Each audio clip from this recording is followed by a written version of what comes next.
In this video tutorial, we're going to talk about setting up priorities in Trackit.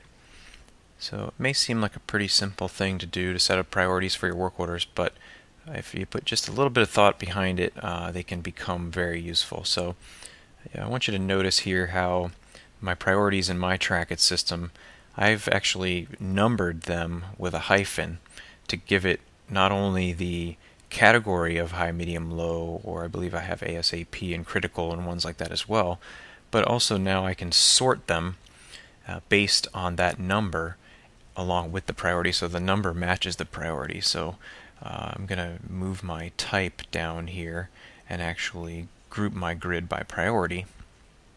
And so you can see here I've got some that have no priority, 3 work orders that have a high, 5 that are medium, 3 that are low. And you can see how they're sorting based on that number. So it's very handy. And then 6 I have as project, which is another type of priority we'll talk about. So let's take a look at this particular work order, for example. This particular work order has a priority of high,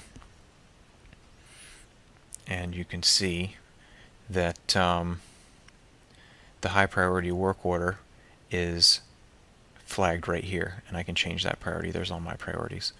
So let's take a quick jump into the administration console and just take a look at this. It's very easy. Under Help Desk, work order priorities, and here they are. Priorities are simple to set up. It's one field. The most critical thing here is I really recommend using this numbering system on the front, because your priorities are not going to be in alphabetical order based on the severity of them. Unless you really work hard to come up with some creative names for your priorities, they're most likely going to look like these. And so in this example, we have 6 priorities.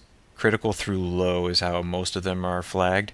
And then if I have work orders where I'm just tracking a project or something, an IT project that I'm working on, that's what I use this 6th priority for. And so, like I said, when you have them set up that way, then they will sort that way in your grid very nicely and give you priorities right in order. So you can either just sort them like this, or you can group them based on that. So pretty simple, but not exactly obvious if you're setting up Trackit for the very first time. So thanks a lot, and hope this video was helpful in helping you understand the best way to configure your work order priorities.